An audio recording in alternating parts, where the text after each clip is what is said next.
try to sing it low for a while.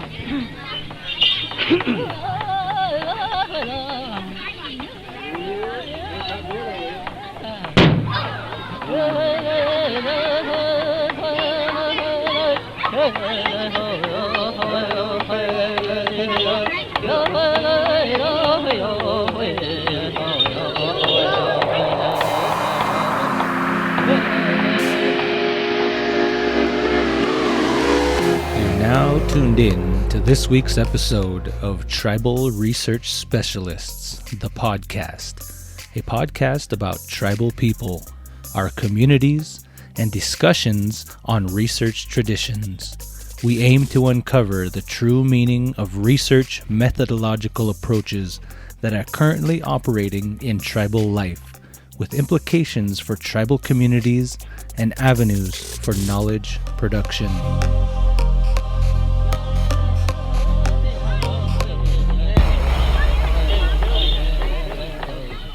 Oh, we're putting it too high.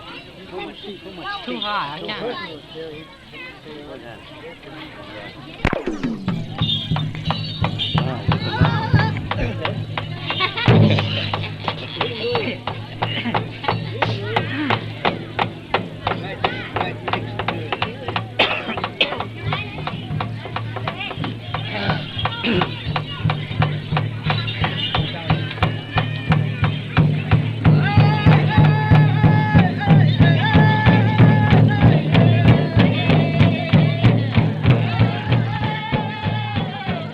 Pretty interesting there. A real live look at the inside details of the old time singing, I guess. Even in the new time, it's the same deal, you know. You get one guy who wants to sing a song and they hum it around a little bit and nobody likes it, but nobody says nothing. Then about 40 minutes later, somebody said, well, let's sing this other song. So then I got to relearn a whole new song. And the guy, you're putting it too high. You're putting it too high. You're putting it too high. Are we started? Did we go? Yeah, we're going. We're on. We are now. So, you ever sing with a drum group? You ever sing with a drum group where what you're saying is they'll say, hey, you got to learn this song. So they'll kind of hum it to you. And you're like, all right. And they'll say, oh, at supper, I'll record it. I'll put it on your phone or I'll, whatever. Then you're like, okay, all right. And there's a lot of pressure. Like, yeah, we're going to use this Saturday night. This is going to be like our Saturday night song, you know? Yeah. Either tribal or when we're getting judged and they show you the song. And then pretty soon the lead singer's like, then everyone's kind of like listening. Yeah. And then you do the lean in thing where you're leaning in. Yeah. But then you don't want to oversing. You don't want to like oversing the lead singer. You know what I mean? Yeah. So then you just listen. They kind of get you pumped up, and it's like Saturday afternoon, and then pretty soon, it's Saturday night. It's Saturday night, and then they start humming that song, and everyone's and you always have that one singer that's like singing it like quietly, but like you would be during contest where he's like, like you just kind of hitting and putting all the emphasis the corners on. And and then here it comes, right, we're like 3 drums down, and we're like, okay, the judges are moving, and we're all kind of like humming it, and you yourself, you've been listening to it on your phone, and you're like, all right, I know what I'm gonna do. Now it comes time to picking the leads where he's like, I'll take first, and you know, when you're young, you're not even part of this conversation, right? Like you're not even you're just sitting there. You're just sitting there. But when you get to a point where you're kind of got a decent lead and you're still got a voice on Saturday night, they're looking around and you just never know. So there's a little bit of nervous energy where you're like, they might pick you. But then of course you can't act excited, right? If they pick you. No. You can't be you gotta be gotta be the cool guy. You want to take 4? Yeah, got it. You want to take third? You want to take third? Who would take third? And you're like, yeah, should you? Whatever, just tell me. Do you know the lead? And the whatever, just tell me. And then the next drum in front of you, then they're kind of like jamming. Yeah. And then they switch the song. I know. Every time. Everybody knows the song. Yeah, you've been practicing it since Friday. The first drum roll call. That's the It's worst. on your phone. It's on your recorder. Yeah. Your kids know it. Your wife knows it. Yeah, dude. Everybody knows it. You've even got your high chaws planned.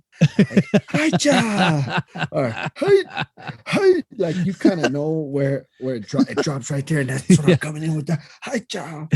And then they change the song. That happened a lot when I used to sing with the old Chippewa Cree drum group, or like even Dry Lake a little bit. We'd sing, and then John would switch the song because I don't know, the spirits told him or something. I don't know. We don't know what. But anyway, that was kind of the nuances you're recording. There was like the nuances of what it's like sitting at the drum. And one thing that's always true is don't sing over the person showing the song. That's like a rookie move. You ever like sit down and you got a new guy there, and he'll be like staring at the lead singer singing, and he's just singing over the lead, but he's doing it wrong. So it just kind of mess. And it's like, if you want to kill a song, like just do that, and then they'll move on to the next tune, you know. Recently my nephew, my sister's boy Luella, who's I guess a guest host on the podcast, her boy, he's very interested in cultural things and singing and stuff, and he was very nervous about this particular doing that was going to happen. So he said, what do I do? I don't want to embarrass myself, in so many words, right? And I said, well, for one, shut up, just shut up. and secondly is, don't sing over the lead singer. Let him show the song. So rule of thumb for those of us who are ADD and can't help ourselves is you just mouth the first start. When they're singing it, they're humming it. You just kind of, and you move your head to it, up and down, all the corners. The second start is a light hum.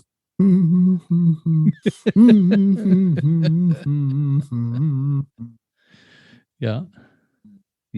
And the third start is you come in on the then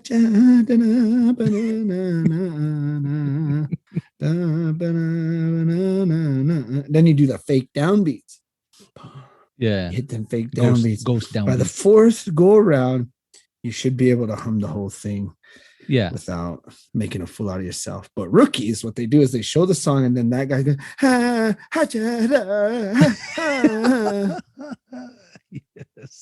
Yes. Yeah. You remember them days? What was your rookie year singing? Not practice, not in the practice pen. Not in the practice pen, like the team ropers say. The first time you like hit the contest.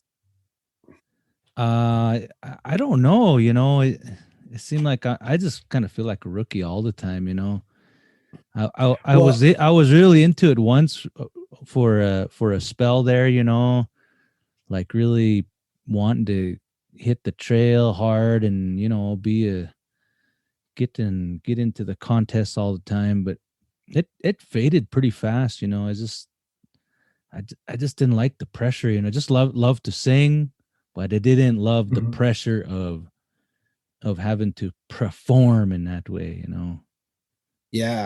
So for me, like, why I kind of quit powwowing, for one, you have kids and then you have responsibilities and jobs, but like one thing I never was in love with was that I felt like I wasted a whole day. Just sitting and I there. was like, But I will say, like a Saturday night, at an outdoor powwow where it's got like an old school arbor, you know, and you're singing with a group that's just crispy and the drum sounds good. Oh man, that feeling is like a drug, man. It is. There is no other feeling than that. When you're singing so loud, jamming. You feel your teeth rattling because you're singing so loud and you still can't hear yourself. That's something. You can't, and everyone's just hitting where it needs to be hit. And you can hear the bells, and you could tell the audience, the people around the drum, they're like, yeah, we're witnessing something cool. Yeah, And they yeah. do that thing where they like look at the dancers. Yeah, And yeah. then they look at you. Yeah. Because I think they want to see what the dancers are experiencing, because Yeah. clearly they're witnessing something good. And I've been Yeah. on both sides of that, where I'm the guy watching the drum group and I'm the guy singing, and you just know you're hitting it. Yeah. But you had to wait 14 hours that day for that. Yeah. Or longer for that one song. And you only get For that. 2, maybe 3 that whole day. Yeah. Oh, maybe 3. Maybe 3. Maybe 3. 3 at like a casino powwow, you'll get 3. Yeah. But like at a Rocky Boy, Indian Yeah. Days, Arlee, the big Montana circuit, Yeah. you're gonna get one song, man. Yeah. That's tough. What Yeah, do and you do? it's the destiny. Then you sit and one just thing- eat all day. You just and you eat You and sit you drink eat all day. coffee. You eat. You can't visit and- because it's too noisy. It's too loud. It's Yeah. too loud. And then you can't go to like someone's camp and visit, because then there's the pressure all the time that you're Yeah. gonna get called upon. Yeah, stick around, stay by. And the they drum, say it stay like close. that all the time. Yeah, You might get called upon. I know. No, They no one gotta gets adopt called a- upon. They gotta adopt like the Outback Steakhouse. They give you the little circle that lights up when you're getting called upon for your table. I always hate Yeah, to do that, man. Like, man. Take the oh, pressure you off. carry that? Yeah, you carry that little thing around and it buzzes. Yeah. Your time. Your table's Fuddruckers ready. buzzer. Fuddruckers. Yeah. That's it. Well, I want to chat for a second about this the statistics for this show, because it's really interesting. Very Mhm. interesting. Number 1, I want you to guess, and you'll probably guess it right off, but which country do you think has the most downloads of our show? Which country? Switzerland, man. I mean, I just know it. I You just know just- it. No. The Swissies got us.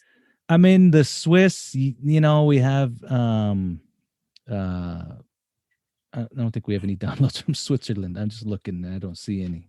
Not a 1. They just got Sorry. pirate episodes. yeah. It's shared on a Hey, is it pirated or pirated? pirated. Pirated, yes, but I've Yeah. been hearing people say it's pirated. That's just a fancy way to Like, say it, I guess. What? He sounds sophisticated. Like mathematics pie? Like aluminium versus Alum. aluminum. Yeah. So where's our most down? The It's- United it's- States. Yeah, it's the of United America. States. It's the United States. But who do you think is in second? Now, this is important. United States, 5,548 downloads in the United States of America. Who's second? This is an important one. Canada.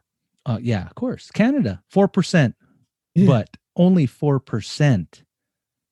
So it So goes we're from not 90. reaching. We're not reaching Canada. I don't know why. Do they not? Maybe we should call this First Nations research specialist. Maybe we should. Yeah, I don't know. Yeah. Canada, 4%, 272 downloads from Canada.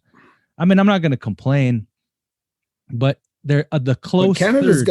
they got to step their game up. We got to step the game. Maybe we need a Canadian guest. Let's do a Canadian We guest. tried that. Oh, we did. Yeah. Wait, we're going to do that again, but we need another one. Second place. This is going to surprise. Or third place is going to surprise you. Third place. Rolling Am I in at- guessing? Yeah, 55%. 55 downloads. Which country? New Zealand. Negative. Negative. New Zealand has got 3 total downloads over the whole show, all episodes. 3. That's okay. But third place, Where? Italy. Italy. Yeah, Italy. Well, grazie.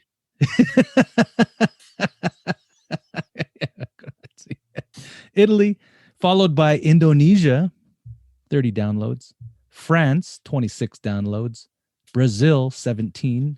That's not real. Indonesia. 30, yeah. We got quite the following in Indonesia. I mean, we don't know what's going on there. 17 downloads Brazil and 11 United Kingdom. It just goes down from there. Now this is important. United States. Guess where the most downloads are occurring in the United States. Just guess a state. Kansas.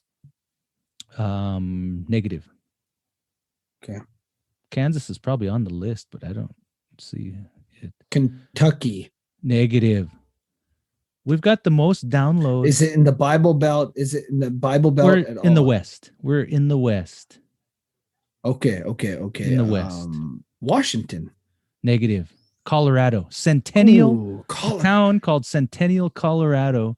6% of downloads What? coming out of Centennial, Colorado. Yeah. 414 downloads. That has to be a class. That has to be like a class that like we're assigned listening for a class. I think so. You think so? Well, we want to know. If you are in Centennial, Colorado, we want to know, man. We want to know. Second place. Hey, maybe someone from Centennial, Colorado, who's an avid listener, could be our next guest. Let's do that. Yeah, let's call them out. Centennial, Colorado, we want you. We want you to draw straws, assign a leader, come forward. We want you on. 414. We need to celebrate that. Way to go, Centennial, Colorado. Second place. This is the last one. Okay. Then we'll move on. All right. Second place. The great state of Alaska. Anchorage, Alaska. 4%. Oh, nice. Yeah, 266 downloads. Yeah. I've been to Anchorage, Alaska. All the natives will go to this place called Tudor Bingo. Oh, really? Tudor Bingo and hang out there. So like if you're if you're from the lower 48 near Alaska, you're like lost. Yeah, I gotta find me an Indian. Yeah. Go to Tudor Bingo. Tudor Bingo, they're all there. They're Awesome. they're gonna be there. Just and rule of thumb, Spokane. If you're lost, well, now you go to Northern Quest. But back in the day, you go to Dick's Burgers. Yeah. I don't know why that's so gross. I guess so. Oh, come on. I don't like it. I'm used to when I was younger, but now, I'd rather not stop and so I'm trying to see. I'm looking at what are you looking at? I'm looking at Centennial, Colorado's yeah, it's just south of Denver. Their wiki. Their wiki. Oh, you're looking at their wiki page. It's the nearest to Aurora, which is Denver metropolitan area.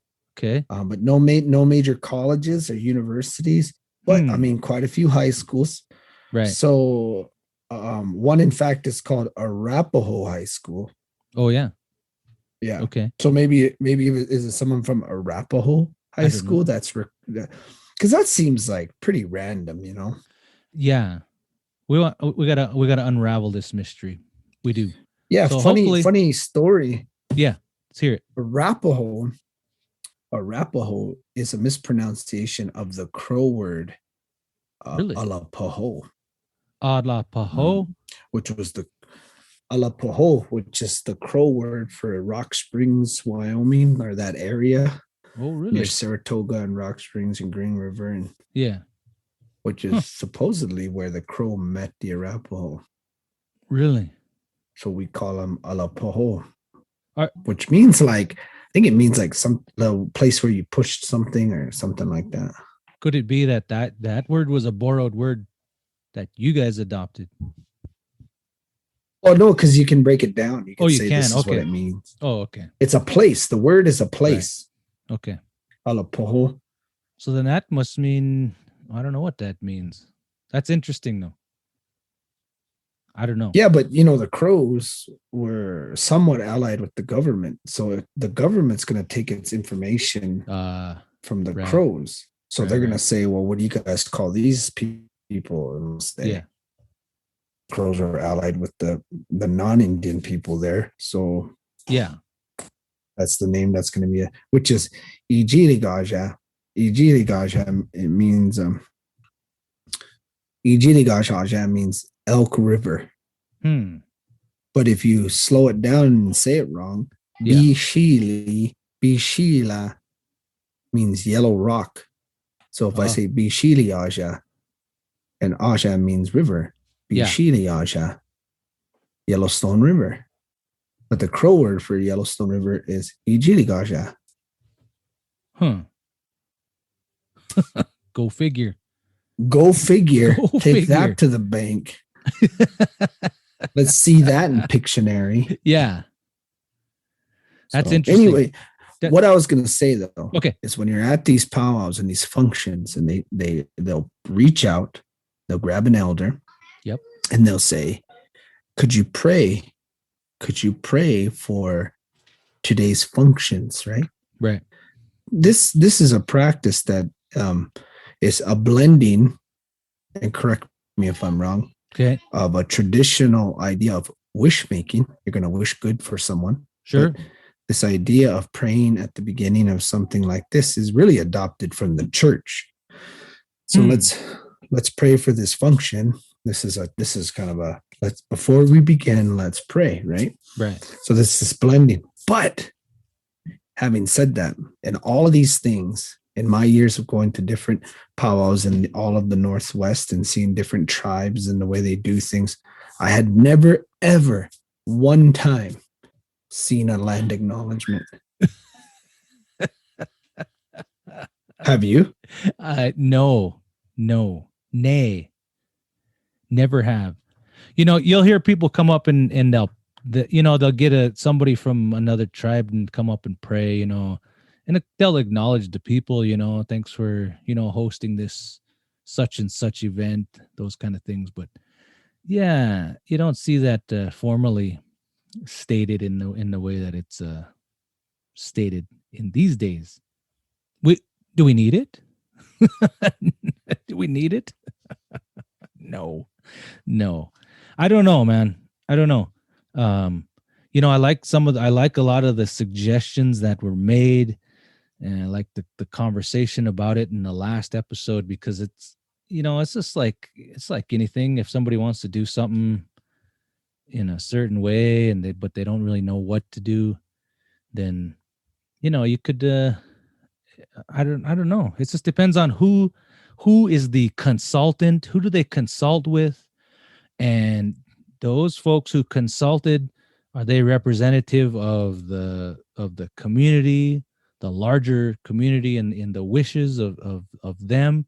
And then again, is the community, do they even care?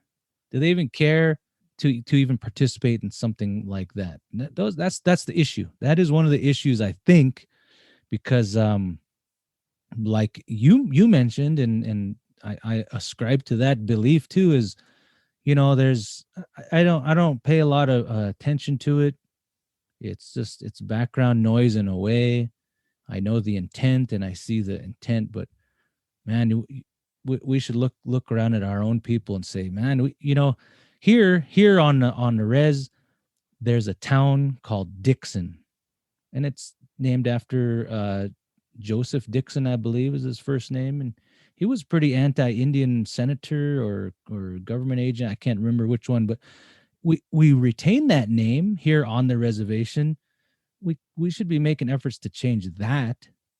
And it's infiltrated so deeply into the lives here that even one of the tribal voting districts retains that name of Dixon. And, in a way where if you compare it to the land acknowledgement, we're continuing to acknowledge the existence of someone, I guess, that was not really too kind in these parts. So yeah, I mean, I think tribal people could require land acknowledgements on one hand, but I think before that could even happen, we have to make steps to right the wrongs in terms of what we call our own communities. Right. How can you come to a reservation and then say, we want you guys to acknowledge whose land you're on, but yet you got a town named after an Indian agent, right? Or you got several towns named after Indian agents that right. weren't very known as great people, Right. Yeah. or how can you require land acknowledgments from people, but yet you yourself don't even quite understand the landscapes you're standing on. Yeah. That's I think that's the work. I think that's the work that communities need to do, and then I think there wouldn't be as much confusion, I suppose, when this issue comes up about what may be an appropriate way to guide the folks who want to do these land acknowledgments. I mean, we're so I guess in a way we're so scattered in the things that we believe in our own communities, the efforts we put into our own lands to teach our own histories. How can we expect to use the vehicle of universities, other institutions and organizations to teach our histories by examining their proclamations or statements?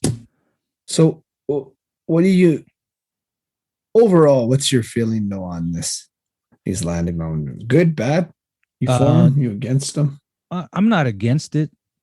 I'm indifferent. I'm indifferent. Yeah. I see it as a positive step forward. I think it's just like a lot of things, if you jump into it, you're going to make a lot of mistakes. If you don't engage in your community and into the people that really matter, if you just get input from a handful of folks, then you're going to get a product that's not necessarily going to be agreeable to everybody. And you see that happen a lot. Because, yeah, go ahead. What? No, you go finish. No, I mean, you see that happen a lot because consensus is difficult to achieve, to involve, involve a lot of people and make sure everybody feels like they're satisfied in the amount of involvement they were offered. That's difficult. That work is hard. And the way our society moves today, people they're either too lazy or too impatient, or just the pace at which things moves, it's hard to do. I think even for what we're doing right here, people might take this as like we're being haters, and I know for fun sometimes we kind of like tease around like we are being haters, but for the most part, what my biggest gripe is I tend to have skepticism towards anything that's trendy. Right. And I worry that I'm going to get on board with this whole notion of land acknowledgements, and then it's going to be gone. Yeah. Which tells me it wasn't very sincere to begin with, Right. Yeah. Or am I just wacky for this? Well, I mean, that's true too, probably, but I get what you're saying. I'm guilty of being somewhat critical and kind of a hater and wacky, but I've also thought that Native people can do a lot better. Yeah. If we're capable of a lot of cool things. Right. Yeah. But yet we settle for showmanship sometimes, True. So true. Or am I going too far? No, keep going, man. Or am I just this is counseling here? I know. And I want it to be said that this episode was actually inspired a little bit by our part-time co-host Luella's crazy Facebook post on land acknowledgement, on her land acknowledgement. Yeah. She had quite the post, and I think we've been consciously trying to steer away from trendy or I guess topics that might feed off of a negative energy. At least I try to keep it positive. I try to investigate the issues that need further investigating, challenge some of the things that our own people are doing, rather than looking outside at what other people are trying to do, but concentrating on us, on Indian people and what we do and think. Yeah. Agreed. What's funny is, though, when we started this podcast, we started under the notion or the genre that we're an academic podcast. Right. That we're doing this as some form of research in ourselves. Really, this podcast to me was always kind of like academic therapy. The funny part about this is neither one of us now are academics. Yeah. In a sense that we work for a university. Yeah. Now we're still attached to scholars. it. Yeah, we're not attached to an institution. Oh, here we go. Scholars. Yes. Native We're scholars. scholars with the words of our old ones. These are old ones. What I mean, I'm just translating. I'm just doing a little translating. What I mean is, we have a lot of older folks living that have vast amounts of knowledge. Those are really the ones that are the, I don't know. I hate to make the equation equal something in an academic institution, but just why I said scholars is because we have our own way of doing things, and we have our folks that do detailed investigations and discoveries on our own lands and in our own among our own people and in our own landscapes, and they're not housed under a college or university. There's no journals that get produced and published. And I don't know if that's ever going to be a necessity. It's Right. never going to be a need. I'm not I've never been against being open about the cultural life of tribal people, but Right.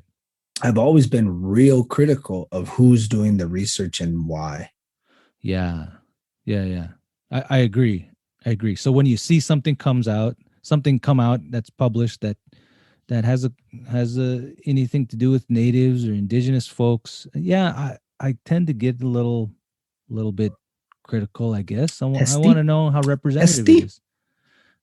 Misty-eyed? Testy? Yeah. Testy. I do. I mean, I see the worth in it. It's just like the land acknowledgement. I see the worth in it.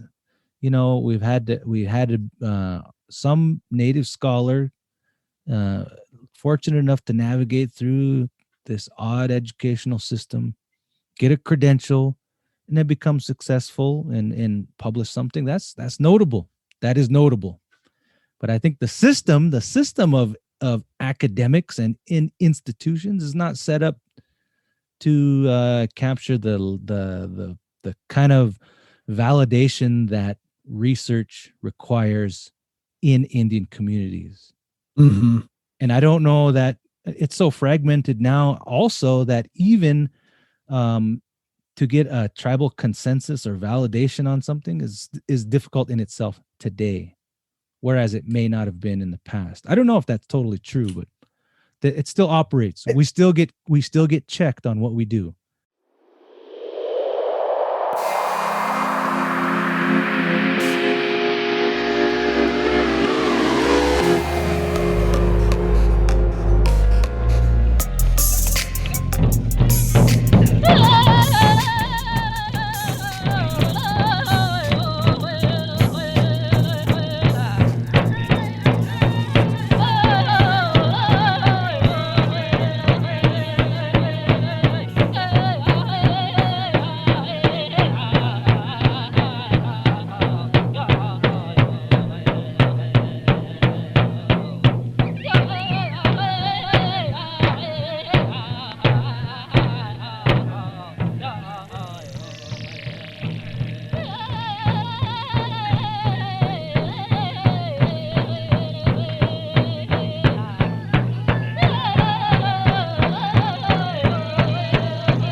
I think that and this is going to sound mean, but it's not meant to be mean, but if maybe you can help me come up with a better term. Okay. But shallow indigenous research is now accepted. Yes.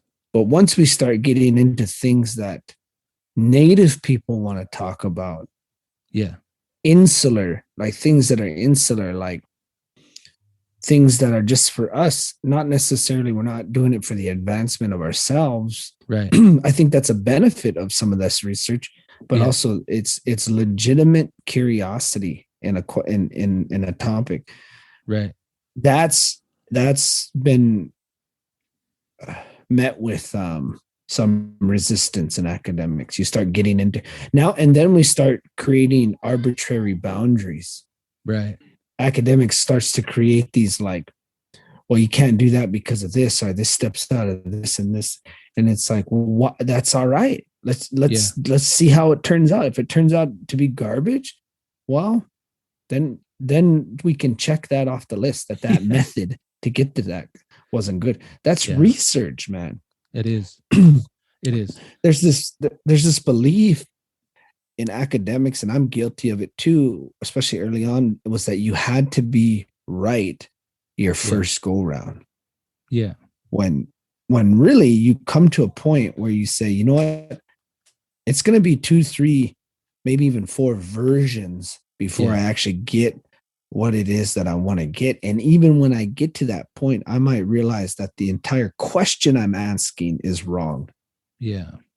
And you got to be okay with that. If you're not okay with that, you're just not going to do well in research. Right. You're not. But for some reason, Native people have been put on this academic pedestal that, especially if they're going to do research on Indian people, it has to be, it's just accepted. And I feel like sometimes Indian people might do shoddy work because we're students, not because they're Indians, but we're learning. Yeah. And they just take it and they'll be like, okay. And I'm like, wait a second, but that non-Indian kid, this white boy over here, he had to throw 5 versions of something in. Yeah. I need that same critique. Right. You know? Yeah. Like being too gentle. Being too gentle. Have you come across some of this? Yeah, I mean, I think I have. It was hard to know whether I was being subjected to that kind of favoritism, or getting handled with the soft mitts versus the like you said, the other person who gets rigorous. It does always seem that it's always one or the other. I know you're Indian, you should get this right, or you're Indian, there's no way you can study your own people. Why you even try and blah, blah, blah, blah, blah. Yeah. They hold you to a different standard. It's never just that middle road. It always seems to be. So this idea of land acknowledgements to me kind of comes from similar ground, where it's like, where it's something that to me is accepted in that shallow genre, where it's like, it's accepted by the mainstream to a degree. Yeah. Because really at the end of the day, what does it do? Yeah. Do you think, and I'm not just being a hater, but do you think people go home, non-Indian people, and go like, you know what, they were right, man. We don't really truly appreciate where we live and whose land this belonged to, and who used to live here for thousands of years, hundreds of years, centuries, generations. Do they go home and reflect on that, or what do you think? I would guess that some do. I think it might be an eye-opening for some, but those ones they're already ready to embrace whatever it is that's thrown at them, Maybe someone in Centennial, Colorado had this experience, and they started listening to the Tribal Research Specialist podcast because they were at a what do they do in Colorado? At a John Elway motivational speech. And John Elway says, do you know what? I'm acknowledging that I'm on the ancestral lands of I don't even know who lives there.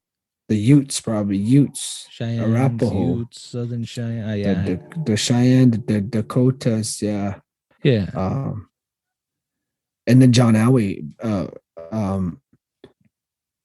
Elway bursted into tears because of this speech. Yeah. I mean, I'm sure you heard about it. It was in the papers. Does that really happen? No. Oh, okay. You were pretty convincing. Yeah. Some people do. Some people say, "Oh wow, I never knew that. And let's go to Disneyland. I never knew that. Let's go to Denny's. Oh, I never knew that. Where's the Starbucks? I didn't know that. Where's lunch? Oh man, I didn't know that. Well, are they gonna have sandwiches here?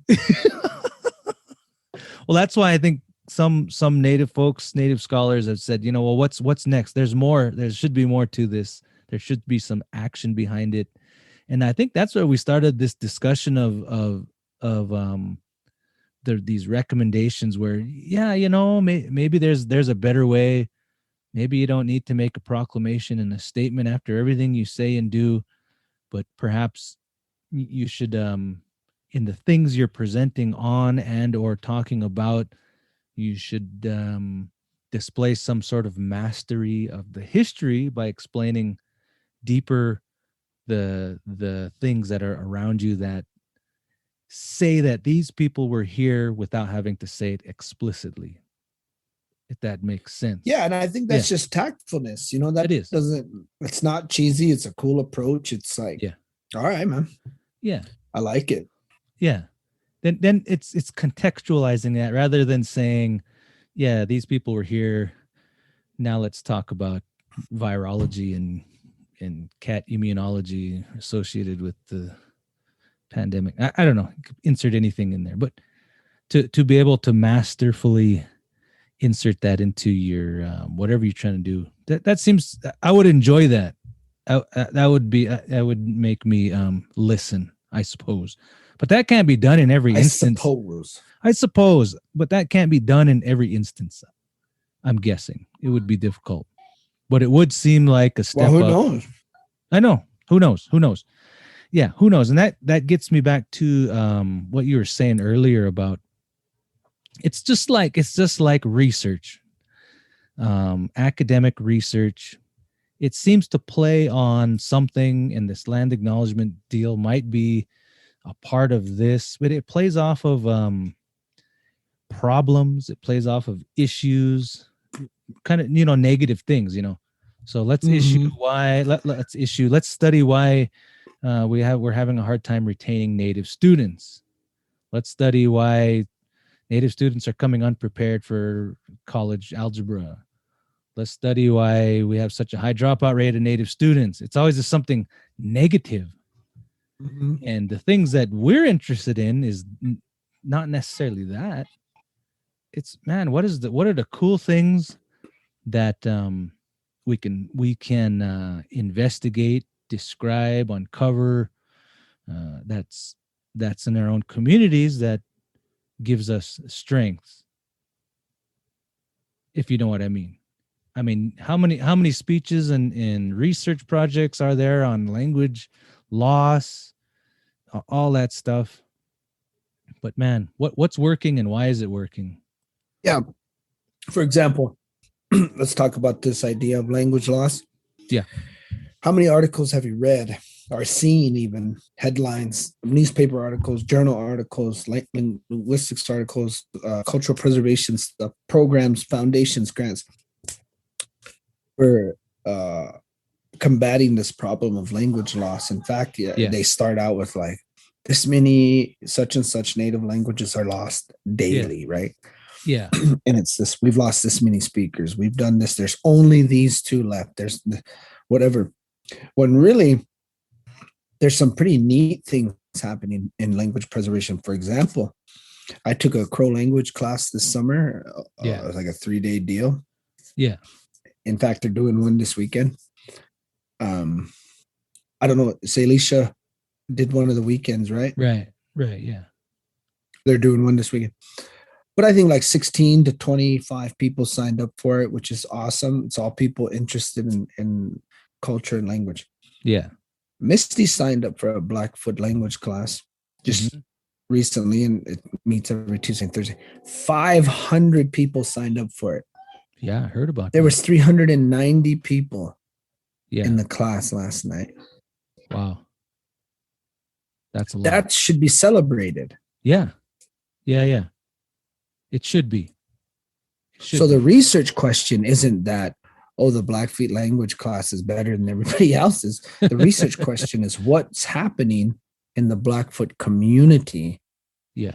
Where people are, what's the difference? Why are they pressing register for that class versus other reservations? Because I venture, or I challenge anyone to find me a native language class that's going to have more people involved. 390. More than 390 people. That's what you're saying. Right? Yeah. Yeah, I mean, you're lucky. unreal. You're lucky if you get 3 or 4 people, wander down to the community hall or wherever to learn the colors again and learn the numbers again, to learn how to say good afternoon again. I don't know. I'm just being a hater now. Yeah. I'm just dogging. Well, and I've come to accept this too. Native language classes too, although the goal is to teach language, that's never been the outcome. Right. Yeah. It's never been the outcome. Right. But I think people who find success in it are people who like the environment. What do you mean? They love the environment of native language classrooms where they can hear words in their language. The topics that are talked about are cultural topics, and where it's getting to the point where those people who sit and visit around about cultural things is dwindling so rapid that these manufactured places like classrooms are becoming those vestiges of where you can talk about things. And I think that's what's happening in with the Blackfoot, was people are starving for it. They want it. Yeah. Where there's many native communities that are in denial of preservation loss or cultural loss. I think you're right. I get what you're saying there. I get what you're saying. It's like we talked about previously about the wakes and funerals. And people go because they get to, it's kind of morbid, I guess, in a way. It's part of our cultural way, and not morbid in that way, but you get to partake in a cultural practice. And like you said, we're starved for that. We're not surrounded the environment, by it every day. Yeah. It's the environment of native people getting together, where it used to be there was functions, there was doings. People would have functions at their homes, at community halls. And when it was really cold out night, somebody might say, let's have a dance tonight. Right. And you could go and learn, and our things were more open and public. Let's have a dance. You talk to any reservation in Montana, and I would imagine the same is for the neighboring states and provinces. Yeah. Is that once winter set in, there was a lot of dancing. Yeah. Whether it be ceremonial or social, there was. And it didn't take much to make it happen. You didn't have to celebrate a holiday. You can just say, so-and-so's going to have a dance tonight. Yeah. Just do it. I just know it. Let's do it. Yeah. So, that's a long way from land acknowledgments. Well, I think it's important because if you think about tying it back into that, it's this, right? It's just what you said. Things are getting co-opted. Things are co-opting the culture, like the learning classroom. You expect to learn the language in a classroom. It's become the norm. You expect a whiteboard, and you expect some handouts and some sheets and a workbook, maybe some CDs. That's kind of what we got. I'm not saying that's bad, but it's been co-opted by this learning environment that includes those things. Yeah, you're right. Yeah, you're right. Yeah. I noticed too, like, because I've been a part of the Flathead Reservation community for a while. When I first moved here, I remember there was still quite a few elders. Yeah, they would get together and they'd visit, and I remember hearing Salish conversations. Yeah, and then about 10 years into that, I just noticed that wasn't a thing. Yeah, and then about 5 years after that, so about 12, 15 years later, I noticed that language classrooms and these camps, culture camps, they became culture. So 20 years ago here, if you were to say, are you a cultural person? That person might say, yes, I go to A, B, and C, right? I go to these functions, or I was raised in these functions. Or this is what my core belief is. Now, if you say, are you a cultural person? They'll say, oh yeah, I go to the medicine tree every year, and I'm my language class I go to is this person. Right. Have you noticed that, or is that just me? No, I mean, I see it. I see it. There's little pockets of, or I guess to use a term, these cliques of folks, that are, I suppose, in that way. No, I no, yeah, it is. It is. And how and why that would be, and I'm not one to judge. I can't really judge someone's efforts in that way. Oh, And I don't think I you're mean, doing we're that. all in that Yeah. same boat. Yeah, and I'm just We're trying to. all in the same boat Yeah. There's little because it is what unification. it is. It's Yeah, not. yeah. There's little unification of that because of who knows what. Because somebody's auntie got mad Mhm. at somebody's auntie back in the 70s. So now these guys don't ever hang out, even though they could share across their families some great knowledge or whatever. I don't know. I don't know. Oh yeah, with grudges and vendettas, that's Oh part yeah. of it. But I also think that's not even really what I was getting at. I was No. just getting at like tribal people go to what's accessible.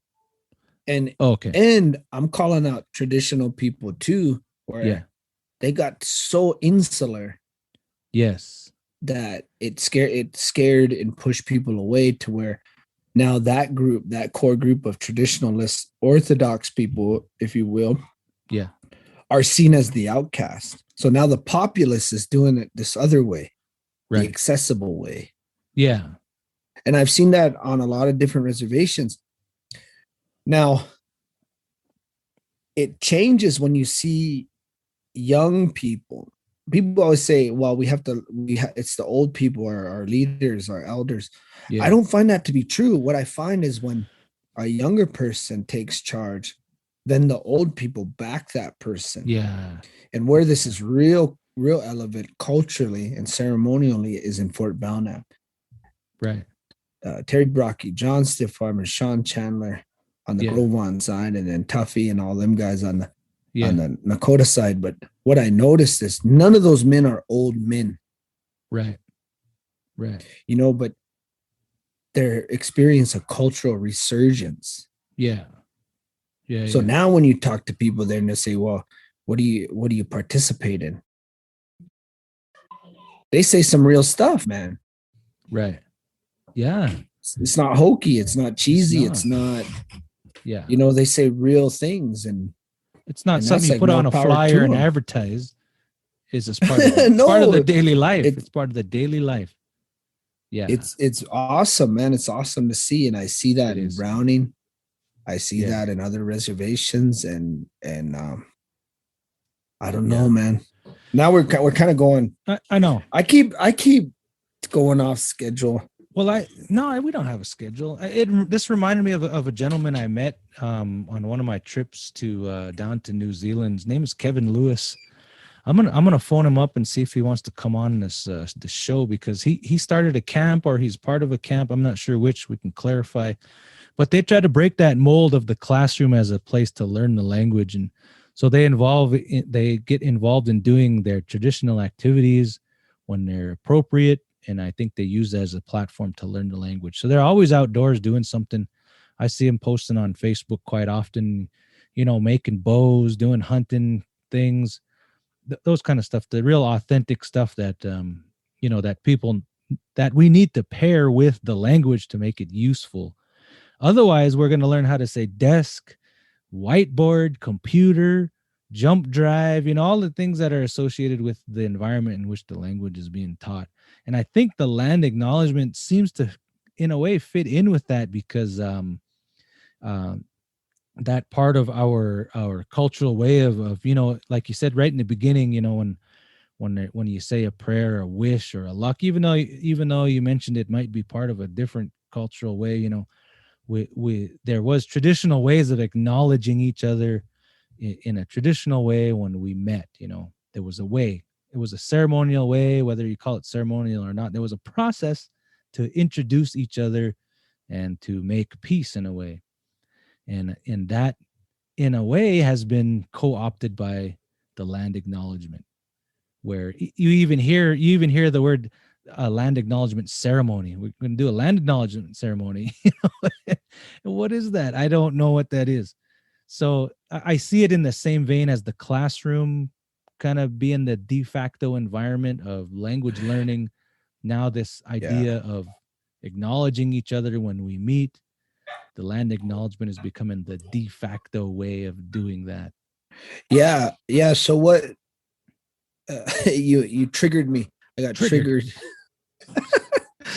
Settle down there, Trump. Settle down there. We attach the word ceremony to everything, even things that aren't ceremonies. Yeah. You know, like I was in a consultation meeting in my new position as Tribal Historic Preservation Officer for the Crow Tribe of Indians. Drop it. Where a guy from another tribe, and I won't say his name, he said, well, we should have a pipe ceremony for that. And I thought,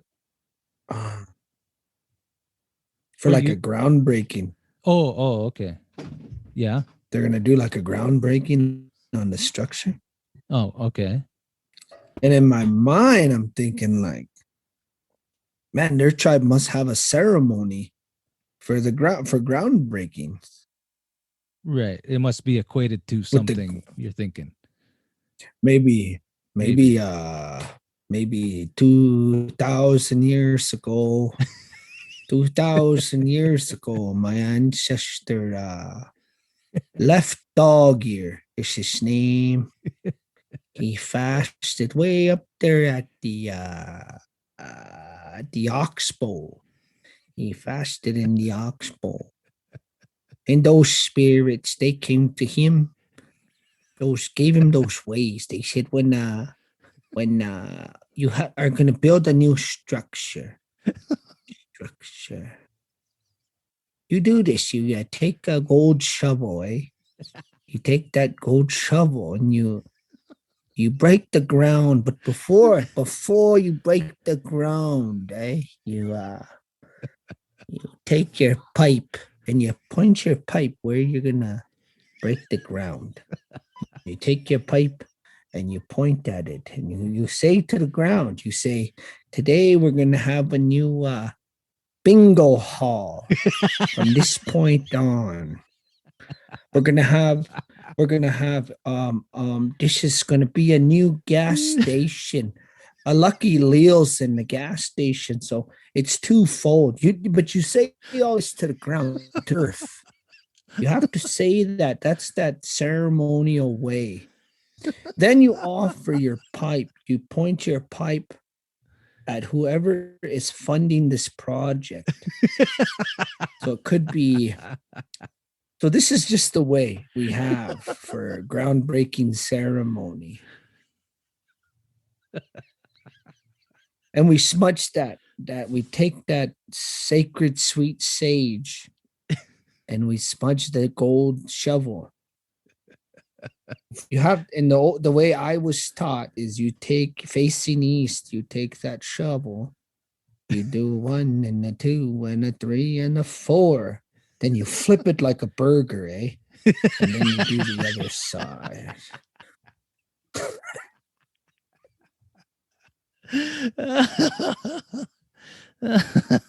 That ceremony came from left dog ear, and he fasted up on the highest peak of the oxbow.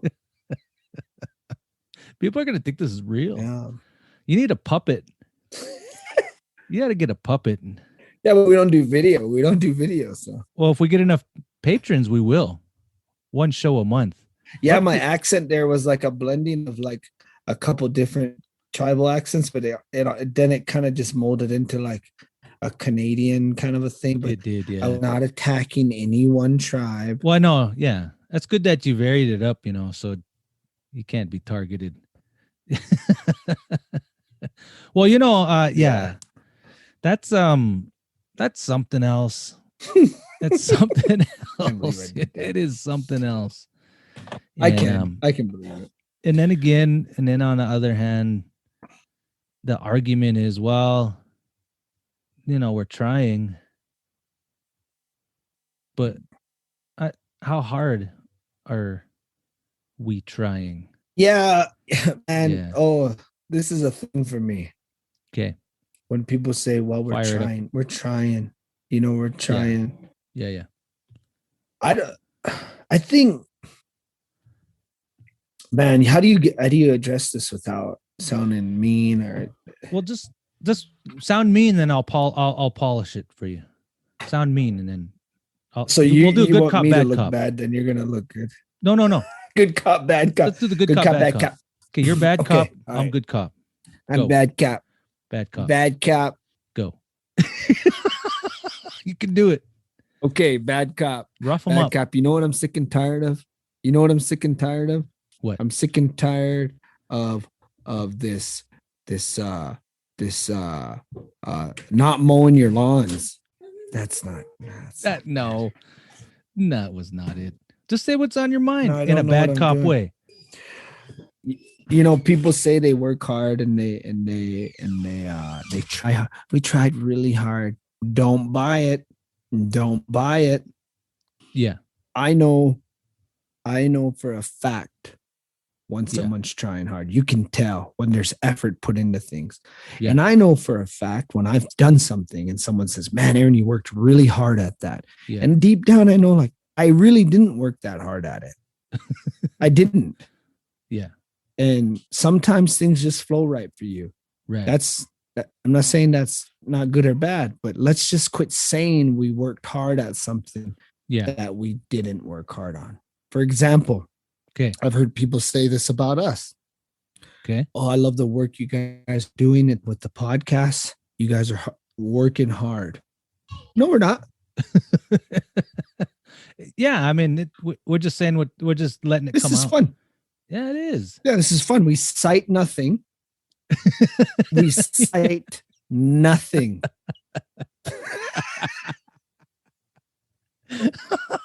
So if people are visibly saying you guys are doing great work, cool. But let's know, you know who's doing hard work? Who's that? People who come home tired. Yeah. Okay. I get nurses. Nurses. Yeah. But now let's not confuse valuable work with hard work. And there is overlap. But I think what you and I do is of value. But is it hard? There are times where research is hard. Right. But for the most part, we figured out a way, man. We figured out a way to talk and study about Indian people and feed our families doing it, man. Yeah. Yeah, yeah. We're the exception to the rule. So for the most part, what I do is fun. I enjoy it. Yeah. There are some stresses to it, but it's good stress. I don't have to lay railroad tracks. There's people who bleed and sweat and cry at work. Yeah. I don't, man. I don't. I love my job and I'm very thankful for it. I'm thankful for this platform and all of that. It's cool. It's cool. Yeah. I don't want to be mean to anybody. I don't want anyone to be mean to me. I just want to live my life. No, you're right. right. Know what I'm doing, man. No, you're right. Now, this is the thing. You're right. You're right. And it's a matter of all the advice you were told, all the advice you still hear echoed. You just got to do the thing that you love. And you don't worry about making a pile of money over it. You don't worry about that. And in a way, you know, it's I don't know if I'd say it's selfish, but it's the thing that you feel like you need to do. And if you do that thing, it could come off as like selfishness, I suppose, but it's not really in that way. You have a burning desire to know something, or I don't know, some people to do work for other people. Everybody has a different personality and a different way of approaching that passion in their life.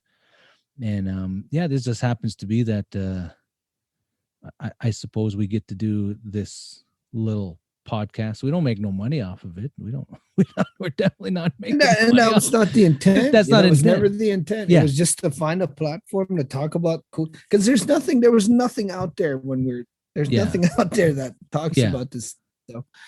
So, but having said that, we've been talking now for an hour and 10 minutes, man. What are you saying? Yeah, I think we're reaching the end. That's a long time to talk. It is. I'm getting kind of a sore throat. getting a little froggy. So as a disclaimer though, Okay. I want everyone to know that everything I share on these podcasts, I might not even think this way that tomorrow. Yeah. These No, are you're right. therapy sessions. Yeah, it's just spitting the truth that you think and see it now, and then if you come across some evidence or something, somebody tells you you're cuckoo, you get off, and your wife is saying, why are you saying those things? Oh, yeah, you're right. That was, yeah, I guess not. Yeah, it's not scripted. Yeah. There's no script. So I don't, there's no script. I don't want people to say like, you know what, Aaron contradicted himself in episode 34. He said, blah, blah, blah. Yeah, I probably contradict myself all the time. I'm married. I'm used to contradicting myself. But Yeah. these podcasts were always designed to be like, well, this is how I feel, in a way to kind of like take what you're thinking in your mind, lab, Yeah. and then throw it out, and then you realize even sometimes while I'm talking, that's what I believed up here, but once I heard it, it is kind of irrational or craziness, or sometimes I'm like, yeah, that's how I feel, man. That seems legit. So yeah, I don't want anyone to be like, you guys are crazy. Yeah. And I talked a lot on this podcast. Sorry, Shandine. No, no, that's right. It's fine, man. Whatever. It's your show. I'm just kidding. It's your show. You're the star. So if anyone's going to do a land acknowledgement, yeah, I am. I'm going to drop beats. Yeah, well, thanks for acknowledging that. Yeah, no, let's wrap it. Let's wrap it up. Acknowledgements. Tell me your land acknowledgement. This is my advice to you. Okay, debrief. My land acknowledgement debrief is I'm skeptical. I might jump on board at some point, but at this moment, I want to see if this is going to last. Now, if you want to do land acknowledgements, go for it. Do it. It doesn't hurt anything. Yeah. My biggest question was, does it help anything? That's still up in the air. Jury's still out. Secondly, is remember, before you do your land acknowledgement, why are you doing them and who are you doing them for? Right. That's it. Yeah. I agree 100% with all of that. Yeah. I think there's a lot to uncover. There's a lot to learn from it. And I think by doing them and making mistakes and hearing the feedback and the smart aleck remarks and the whatever that happens after you do it among the people, the communities. Yeah, those are learning moments. Don't take it to heart. Don't get offended. It happens everywhere.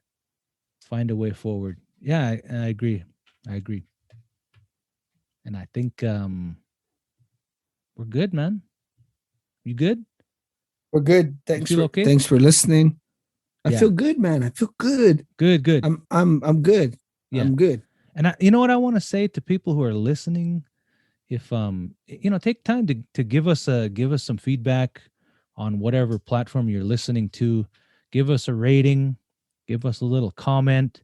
That helps us to know your thoughts and what you're getting out of the show, especially over there topics. In Centennial, man. Centennial. Yeah, Centennial, Colorado. We need you. We want to know what's shaking there. Is there a revolution happening and we're not aware of it? It's probably like just a warehouse with a bunch of servers, where things get routed through. There's probably nobody there. Yeah, probably. Yeah. So hopefully we'll hear. Send in your topics. Give us ideas to talk about, even if things we don't know about. Yeah, we'll find someone who does, and we'll bring them on, and we'll have a cool discussion with them. We got we got some folks lined up. We're going to talk a little bit more about IRBs. We're going to talk a little bit more about this language culture camp deal. Hopefully, I'm going to reach out. We got some, I'm hoping to get some guests back on who are just representatives of the community, kind of like our last one. Just some regular old folks to chat about some issue. Man, and the big one, if we can make it work, is Tony Isaacs, the founder of Indian House Records, who's recorded. He's probably the largest collection of Indian music in the U.S. that's non-academic or non-federally funded. He's just a guy who recorded Indian music since the 70s, right? Yeah, I think so. Yeah, or longer. I don't know. some of the greatest recordings of Indian music ever. Eagle Whistle live at Crow Fair, Bandaree live at Crow Fair, Yeah. Big Bear at Fort Hall. Yeah.